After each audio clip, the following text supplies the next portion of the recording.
Hello and welcome to another episode of Positive Pets with MJ. You can introduce yourself. You don't need me to do it now. Yeah, I'm MJ and this is Positive Pets. We have a lot to talk about today. We do, and there's interesting pet news this week, especially today. Yeah. Interesting pet news broke today where there was a dog, I don't know, is it Bichon Frise? Bichon, yeah. And it was taken yesterday from its yard, or attempted to be taken from its yard by a hawk. Awful. And is this something, have you ever heard of this before? It's something that everyone with small dogs is concerned about, but you don't really hear of it happening very often. I don't think it's something that happens very often, no. I mean, I've heard of hawks and birds attacking, but Yeah. I've never heard of one trying to like make off and make away with a dog. Right, especially a medium-sized dog as well. Yeah, 23 pounds.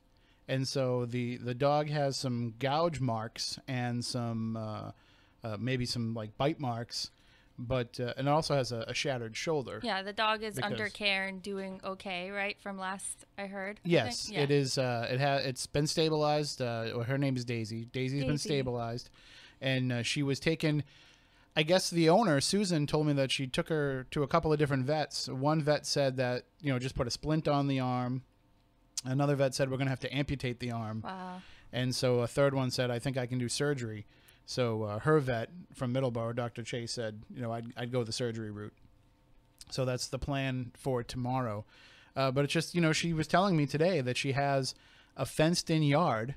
Right. And a doggy door so the dogs can go in and out. But she has a smaller area that's fenced in for the dogs to go where they want, and then sometimes she'll go out and let them into the bigger fenced in yard when she's out there with them, but that they should be able to go in and out from the doggy door area on their own. So I guess people think that they've taken all the precautions necessary by putting up the fence, but you don't consider predators from above. That is true. And the other part of it too was how quickly those bills can add up, because she told me she's already up to $6,000. Yeah. And the surgery hasn't even taken place yet. Right. And there's going to be a lot of aftercare too, I would assume. I mean, I know you don't want to disparage any veterinarians that you work, but it is something that a lot of pet owners find out is that when there's a problem, it becomes a lot more expensive than they ever would have assumed it would be. Right. Yeah. There are those companies that offer pet insurance. Are those a good deal? There's a lot of different options for pet insurance now, believe it or not. It used to be just one or two companies, but there are definitely a lot of options to look into. They're not all created equally, so do your research and really talk to them and make sure you're covered for what you want to be covered for, because they don't cover everything. I mean, just like any insurance, there's definitely limitations.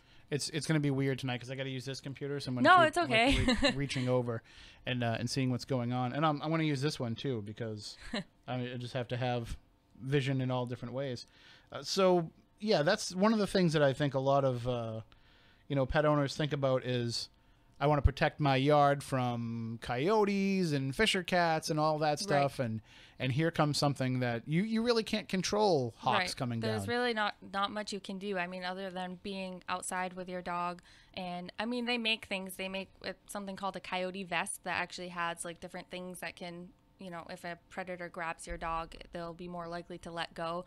But realistically, is your dog going to wear a vest every time they go outside? So somebody had mentioned that on my Facebook when I shared the story. They're like, oh, there's a bite vest coming for my dog. And I was like, what is that? So I had to look it up. Yeah, it's pretty cool looking, actually. It looks, I don't know if you saw, did you see it? It makes your dog kind of look badass. It looks kind of punk rock, right? Yeah, you can have, like, your dog looks like it's one of the road warriors from Mad Max or something.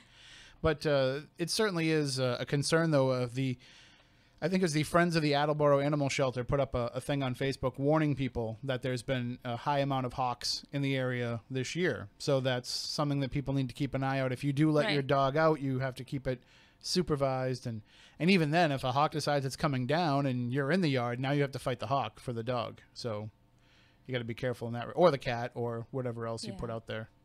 I suppose people probably let their pet rabbits run around the yard and turtles and stuff like that. Maybe. I don't know if a hawk would go after a turtle, but they definitely go after a rabbit. I mean, a turtle won't really run, so it might be That is true.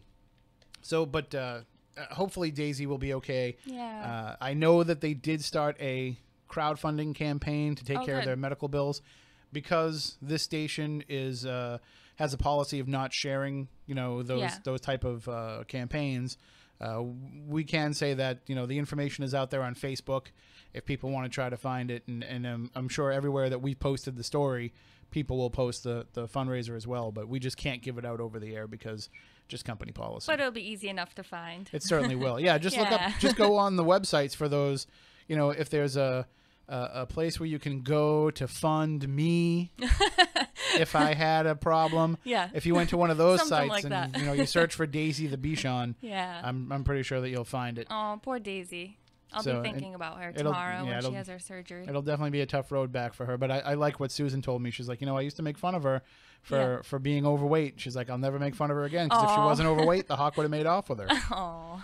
So that was one story that came up this week. Also, there was another big story that happened on this past Friday and kind of snuck under the radar a little bit.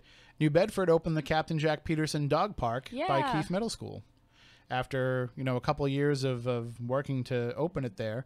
And this is a place where people can go and let their dogs run around, fenced in, unleashed. And they have separate areas for big dogs and small dogs. I like that. That's really good that they have them separated. But they also have some very strange rules. Well, not strange, but I mean, when you think about them and you break them down, you can understand why. Yeah. But on the surface, you look at that and say, well, what fun is a dog park with all of these rules? But in the end, they make sense. Well, what kind of rules? Well, one of the rules is no children under 18.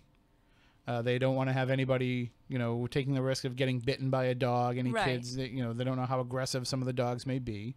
Another rule is that you can't bring toys. Mm-hmm. So even if you have a ball that you want to play with your dog with, you can't bring it because another dog might try to fight your dog for that ball. Right.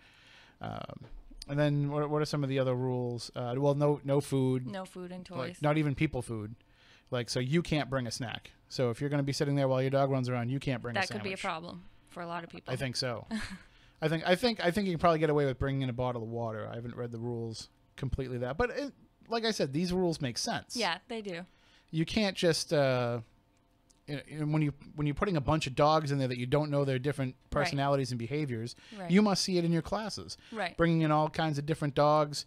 Do you do like an intake with them before they go to a class, or can they just show up for a class? No, we do an assessment beforehand, and we'll know ahead of time if they are better for a group class or private lesson. Some dogs are definitely more suited for private lessons to begin with, and then we transition them into the group class.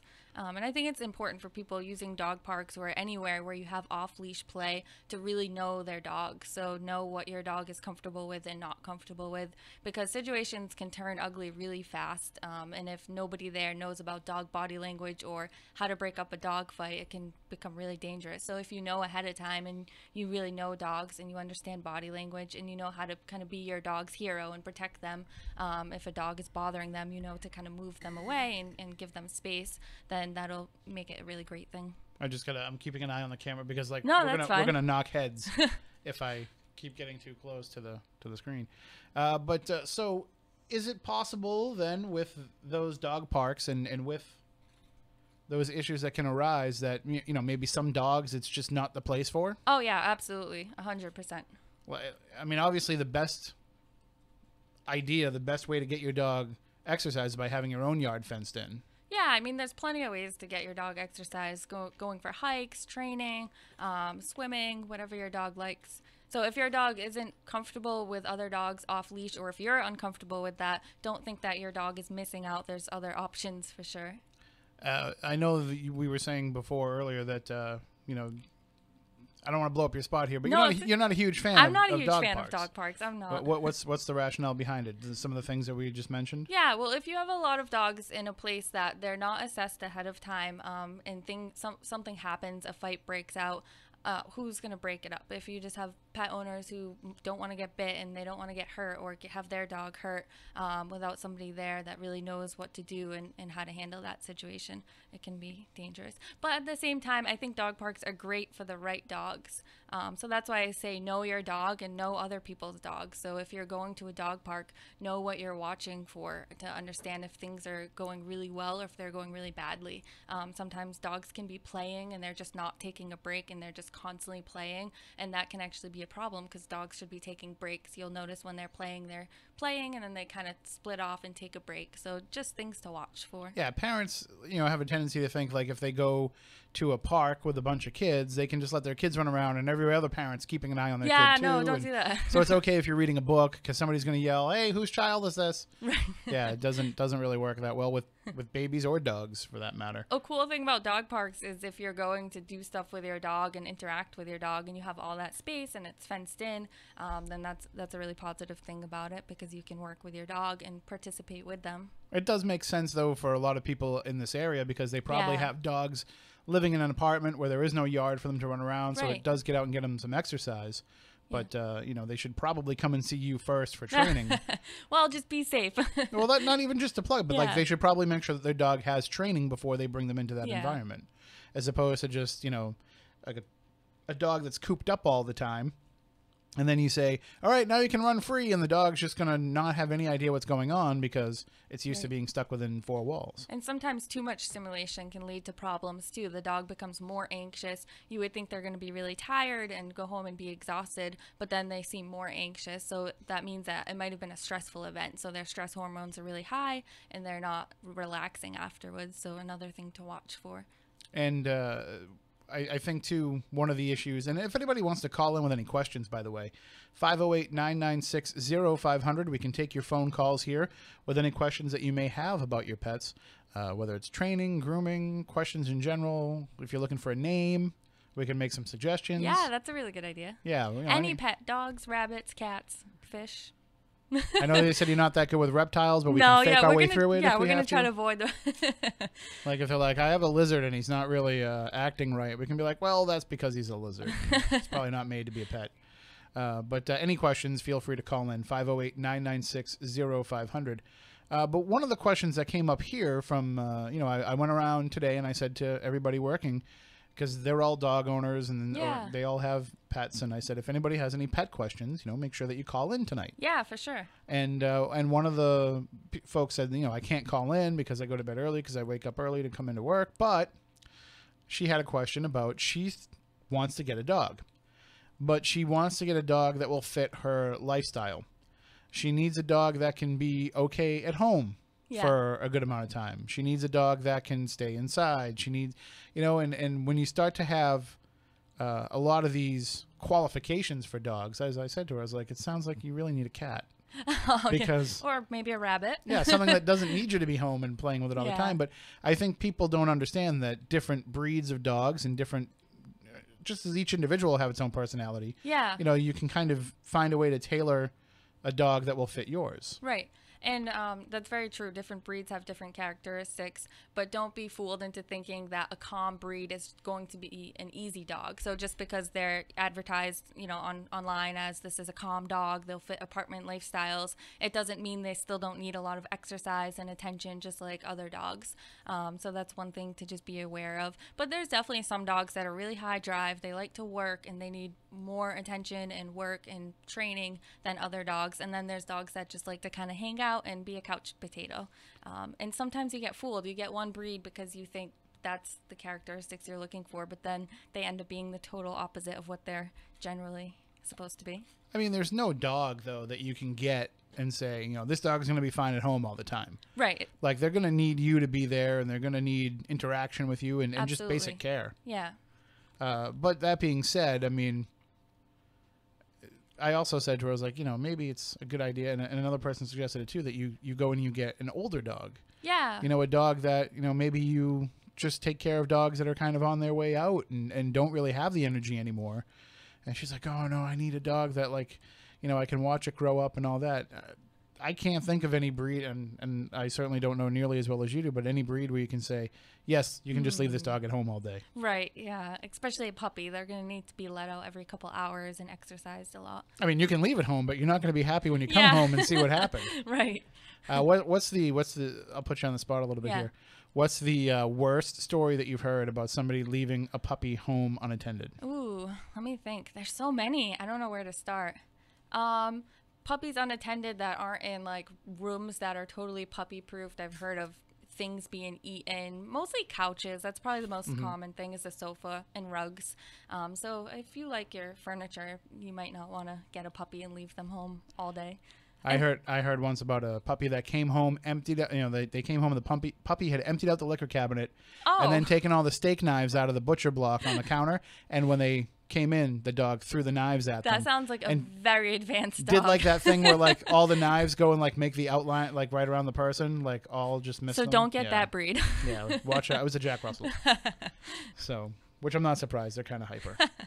But I do think that you know, people look at dogs more as I think it would be cool to own this dog, or I think this dog's really good looking, and they don't take into account the personality of the dog, or at least the characteristics of that breed to see if it would be a good fit. She was talking about, she's like, oh, I did some of those online quizzes where you can, you know, you can figure out what dog is right for you, and they told her a Saint Bernard or a Bull Mastiff, and I'm like, I don't think either one of those are right for you. I don't think either one of those is something that you want to leave home alone for a good amount of time. One way to help choose a dog is to think about the dog in every life stage. So if you plan to get a puppy, think about how they'll fit into your life as they're a puppy, and then like an adolescent dog. Adolescence is really a tough time because they're still puppies in their brain, but they're bigger in size, so that can be a lot of work. And then think about even when they're in their senior ages. Like if you decide to get a big dog, are you prepared to handle that when they start having trouble walking and need extra help, or do you have a lot of stairs? So that's a kind of a good way to look at it, is how the dog will fit into your life throughout their entire life. Yeah, I mean, I've heard of that too, like where people will, you know, maybe you have older parents and one of the parents passes, and so you decide to, you know, get a dog for the person that's left behind alone, and they get them a puppy, not thinking that when that puppy is 10, you know, this person that you're getting the dog for may not be able to have the same lifestyle, and, you know, may not be living alone anymore and have to go into assisted living, or won't even be able to, you know, take the dog out for a walk and have to hire somebody to do it. And so it's one of those things that you don't think about, and you end up running into those problems. Yeah, plan ahead. And that's how dogs end up in shelters. And I know. So, well, what else? What else has been going on? What you must have some stories from the shop from this week. Ooh, well, we had another trick class tonight. Tuesday is trick night, so that was really fun. They're kind of building on, I think I talked a little bit about it last week. They were learning to fetch things. Did I talk about this, or maybe I didn't? I don't know. I think you did. I think you mentioned it. So they're doing really well. They're earning their trick dog title, so they're actually going to get a title and a certificate, and it's an official title. They add it to the dog's name, which is kind of neat. So it gives them a goal to work towards, and that's not through us. That's through the Do More With Your Dog organization. So we just witness the titles. And with those tricks that they learn to do, there's different hierarchies of things they can do. Yeah. You know, so it's like taking your kid to martial arts. Yeah. You know, they're going to earn like their different belts and everything. Well, like, what's the ultimate trick to be able to teach a dog? Like, what's the top of the line that they say, you know, once your dog has done this, they're like a black belt? Well, there is a championship level where they do a series of tricks involving distance work, and a lot of tricks that they're running to a mat and doing some work, which is basically like they're running across the room and doing some behaviors really far away from you. But I would say if I had to pick just one trick versus the title, maybe rolling on a barrel. That's kind of a really advanced trick. That definitely seems advanced. It's pretty hard. I can't do it. No, I can't either. I've tried. Can any of your dogs do it? Your personal dogs? A little bit, not too much. They do. It's called a peanut. It's an exercise ball for dogs. So they've been learning to build up their muscles with that. I haven't really found a good barrel yet, so I don't know. I'm working on that. I'd like to teach a dog to ride a unicycle. Oh, maybe. Because I think there is a dog on YouTube. I'll have to look into that. I'm sure there is. Yeah. I'm sure there's dogs on YouTube that can do everything. No matter what you do, make sure it's in the best interest of your dog. So make sure you're being safe. And Ask good the for dog them. first. Ask. Are you okay Always with ask. it? And make them wear a helmet. Some tricks are cute, and some it's just like, why? I mean, you were telling me how your dogs can skateboard, and I think that's awesome. But you don't want them to go on the half pipe. Exactly. Yeah, they have to wear their helmets. That's okay if they do it. Can they do like what are they called? Those an ollie? Can they do the flip? Yeah, the little, they can. Yeah, that's pretty awesome. I always catch them when their friends are around, though. They take their helmets off. Brats. Looks like we just had a YouTube issue. I hope we didn't lose. I hope we didn't kick off the air. Well, again, if anybody wants to call in with any questions, 508-996-0500, 877-996-1420. I just lost internet over here. We're still good. So if you want to call in with any questions that you may have for MJ, I know we talked quite a bit last week about puppy grooming. Yeah. And about, taking care of the dog as the dog matures, having different needs. One of the things that I was thinking about this past week is that people, and you probably deal with some of this, but people like to give their dogs weird haircuts. Oh, yes. That's really trendy right now. and is that something that you recommend? I mean, it depends how weird we're getting. I mean, hey, some haircuts they might seem weird, but they're functional, like cutting the paws really short so the dog's not dragging mud in. It might not be like the breed standard haircut, but it's functional and it's cute. But I mean, giving a cute haircut that's a creative style is totally fine. If the dog likes to be groomed, and why not? Like if you have poodles, you always see like they shave their Yeah, paws. I assume feet. That's just because the curly hair gets caught in their paws and. Well, there's that kind of actually stuff. a reason for the crazy poodle haircut. Why Do is you want to that? know what it is? I do. Because they're water dogs. So they used Oh. to do, I mean, they still do in some cases, but they used to do a lot of work in the water. So they wanted them to be able to be functional without sinking and being weighed down by water, but they had to protect their joints and organs. So that's why they have the pom-poms around their joints and the big pom-pom around their chest. That's what they say anyways. Well, Now it's been fancied up over the years, so it's not a haircut I would go for. But then again, I haven't had a haircut. I don't in have months, any so. poodles that get that haircut. It's not very popular. But I've seen some crazy shaves. Like it just doesn't make any sense. Why'd you do Like that? What? Like they might shave sections of fur, like stripes into the dog. I've seen that. Oh, like the barber thing that they're doing. Basically, what they're trying to, like the equivalent of like when a kid gets lines in their head. Yeah. And I'm just like, the dog doesn't need that. I saw a dog once with a Patriots logo, like buzzed into his side. I feel like it wasn't all the way to the skin, so I didn't think it was that bad. Yeah. But still, it's like, you don't know. That dog could be a Green Bay Packers fan. You don't know. Right. Did the dog tell you? Yeah. Like when you held it up and said to the dog, like, which team are you rooting for in the Super Bowl or in the Puppy Bowl for that matter? I'm just taking a look at things to make sure we're doing okay. So any other things that popped up this week that...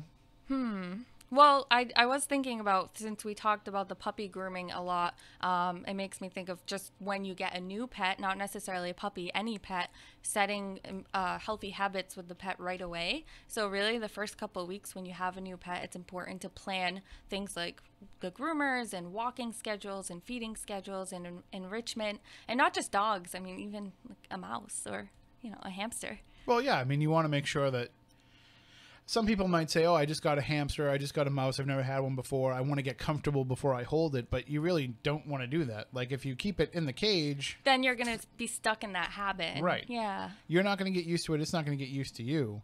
And I remember when I was younger, my sister had mice, and she had some where, you could take them out, and they'd crawl all over you, and they were nice, and then other ones where you just reached in there and they'd bite you. So you got to kind of... Did they only bite you, or was that the whole family? I'm going to have to get back to you on that. Because it might have just been me, now that I think about it. But listen, I never understood the mice thing. I never understood rats. Like you walk into the pet store and there's giant rats that you can have as a pet. Like They're super smart, though. That's what I hear. They are. But I don't want anything that can bite me that bad. Like they can bite you pretty good. But a dog can bite, and so can a cat. And... Yeah, but dogs are generally not biters. I was actually playing with my dog the other day and like pulling. She has one of those deer antlers, and I was pulling it out of her mouth, and I was like, I'm just still amazed that I can just reach into your mouth and take things. She's a good girl. Yeah, she won't like if I try to give her medicine or something, she won't swallow it, but she won't take it. She won't bite me if I take anything out of her mouth. But by the way, if I can put out a little PSA. Yeah. For dog owners, those deer antlers are worth the money. For people who are hesitant to spend, $26 on a little thing that long. I mean, she's had hers for years, for as long as we've had her. Wow. Oh yeah, seven years now. And she's very interested in it. Oh, still? every day, all day, really. Oh wow. But yeah, definitely well worth it. And if anybody out there, goes out walking in the woods and finds deer antlers, feel free to drop them off at the station. Or if you train your dog to scent them out. Yeah, that's a good idea. Yeah, a couple of people do that. Be careful this time of year with the ticks out in the woods and everything. But if you want to train me to go sniff out deer antlers too, we can make a killing on those because you only got to cut a little bit and charge $26. So you don't keep that kind of stuff in your shop though. No, I don't. No, because they just all want them. Yeah, exactly. As soon as they walked in, they'd be like, oh, I know what those are. And I'm horrible. I'd be like, oh, your dog wants this. Here you go. You can just have it. But I used to go to the Tractor Supply store in Wareham and go into the clearance section. And they would always have, different dog stuff. And I was like, I don't know if my dog would want any of this stuff. But, it's on clearance for a reason. So I just, on a whim one day, I bought a $2 package of these, chew sticks. And, my God, she loved them. She would go crazy for them. Good. So I was like, well, now I can never find them again because they were on clearance. Of course. So, yeah. I wonder why. Maybe there was something really wrong with them. I don't know. I wouldn't know if she was eating them because there's something wrong with her. But yeah, no. So if you wanted to get a deer antler, I highly recommend it. I was thinking about picking one up for myself. Oh. Yeah, because it can't be that bad for you. I don't know. I'm a vegetarian. I know people who I'm sitting here talking to a vegetarian about But deer antlers you don't have to kill the deer to get the antler. I know, they shed them. It would still. If it was edible, I still wouldn't eat it. Like the deer antler that we have, I'm not even making this up. The deer antler that we have, I bought it at the feed and grain store. In Wareham that's now closed, but they made a point to say they owned a deer farm, and they would just pick up the shredded antlers. Well, I was going to ask that. Do they market it that way? Like this is. Yes. An antler we found versus. It said it all in the package that as the animals they shed their antlers and grow their they grow the bigger ones. Yeah. Then they take them and they file them down and chop them up and break them into smaller packages, which is I think why they're so expensive. Yeah. I'm sure if I want to get a deer antler that somebody had taken out the deer, it's probably a lot cheaper. Although maybe it's more money because they want to hang it on their wall. Who knows? And they last too, so it's not something you're just gonna go buy again the next day. I'm telling you, 7 years, well worth it. I forgot what I was just going to ask you now. Oh, I was going to say, I know hunters that whittle them down into toothpicks. Yeah. Oh. And then they use it. They have deer antler toothpicks, and they just last forever. I'm like, that's awesome and gross. That's interesting. Because you better clean the hell out of that thing to use it every day, nonstop. I think we're getting close to being out of time. Is anything else on the docket for this week? I think that's it. I think we covered everything. What's coming up in the shop? Anything that people can jump in and get involved with? Ooh, a lot. We just talked about this, so I have puppy grooming workshops planned for summertime, so that's kind of exciting. I have a leash walking course starting, so dogs that pull on the leash, and that course actually covers two things. It covers foundations and leash walking, so you get a credit for foundations as well. And when you say a workshop, you're talking about showing them how they can do it themselves. Yeah, and those are free. The puppy workshops are free. Oh, wow. Yeah. So you can't beat that deal. Yeah. Is it free because they're going to mess up and then they're going to need to pay you to fix whatever they do? Well, I want to reach puppy owners before the mistakes happen.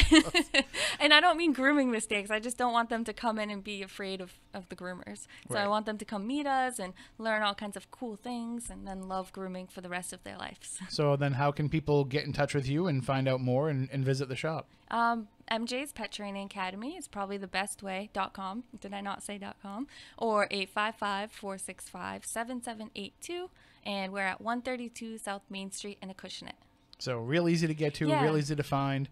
You can go. You guys are open Sundays, right? So by appointment. Okay. So Yep. make your appointment on Sunday.